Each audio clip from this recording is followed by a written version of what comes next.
Hi everybody, I'm Ryan, and today we're going to talk about flex slots and different builds of the Blue-White Omniscience combo in Standard. So these are cards that you don't have to play, but the cards you can choose from to fill out the flex slots. Let's start with the non-flex slots. So these are the non-flex slots in the Omniscience combo deck. If you're playing the Omniscience combo deck, these are pretty much the cards that you have to play. You're pretty much bought into playing. It's these 54 cards in the main deck and these 5 cards in the sideboard. So the question is, when you go to build this deck and tune this deck, is what 6 cards are you playing in the main deck and what 10 cards are you playing in the sideboard? Well, these are your most common choices. For the 6 cards in the main deck, you can choose from these 12 cards. And for the 10 cards in the sideboard, you can choose from these 22 cards. So let's talk about that. We can play the 4th Charter Course. It's a 2-mana sorcery. Draw 2 cards, discard a card unless you attack this turn. It's great to fill up your hand, get that card selection, and get that Omniscience into the graveyard. You can play Picklock Prankster 3 and 4. Really, we'd be playing this for the Free the Faith side, which is a 2-mana instant. Mill 4 cards, then put an instant sorcery or fairy card from among the milled cards into your hand. This allows us to select the cards that let us reanimate and the cards that let us protect ourselves while, again, putting that Omniscience into the graveyard. And this aside is just a nice blocker and possibly a little bit of pressure for a secondary win condition. Is a 2-mana 1/3 with Flying and Vigilance.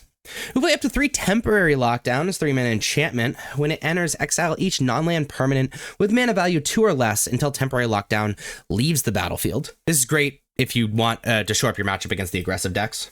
We can play Confounding Riddle number 4.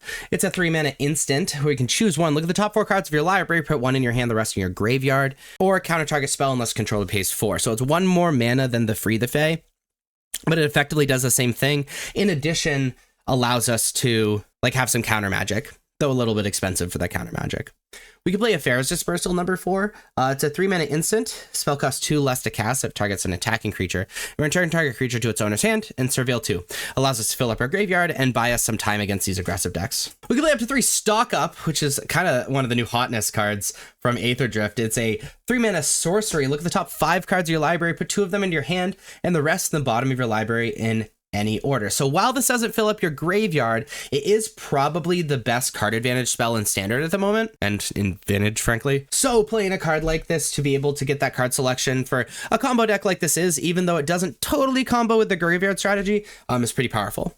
And we can play the 4th Invasion of Arcavios. Basically, this is a combo piece that we need to go off.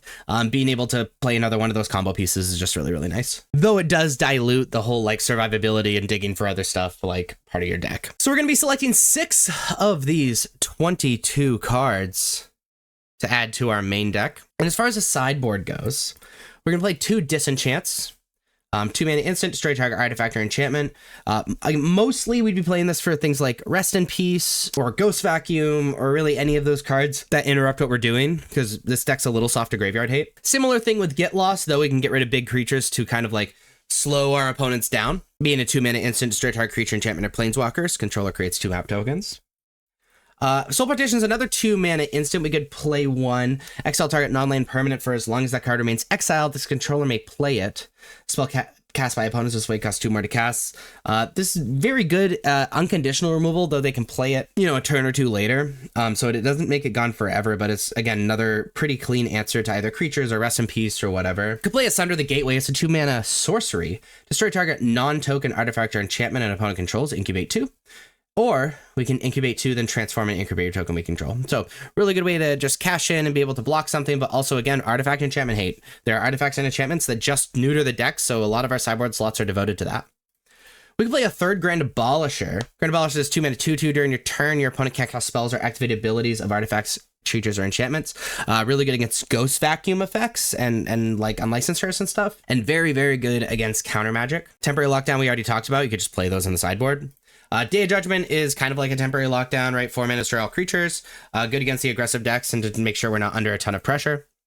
Minor Misstep we could play 2 of. Is a 1-mana instant counter target spell with mana value 1 or less. Good against Ghost Vacuum and very good against the aggressive decks. Spell Pierce, 1-mana instant counter target non-creature spell unless controller pays 2. Again, good against those hate cards. A way to fight counter magic on the stack.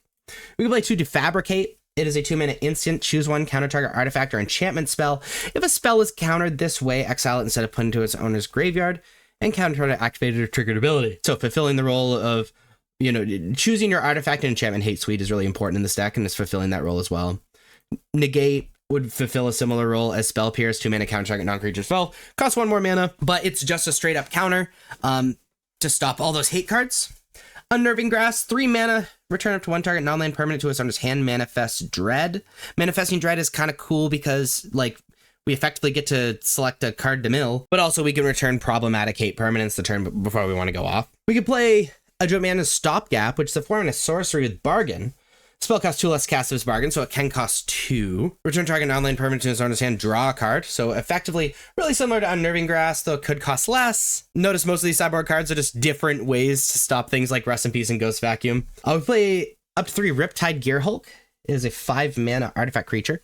Double Strike Prowess, and when this creature enters, for each opponent, put up to 1 target non-land permanent that player controls into its owner's library, third from the top. Again, another way to go about it, but also acts as an alternate win condition against decks that you know are going to have a lot of hate pieces while also attacking those hate pieces, which is kind of fun. So you're going to be selecting, 10 of these cards? So you're going to be selecting 10 of these cards in the sideboard to add to your deck, 6 of these cards in the main deck, and then you have your very own but stock version of Blue-White Omniscience combo in Standard. If you like this video, please be sure to like and subscribe. Check me out on social media. Links are above me and in the description. Thank you so much for watching.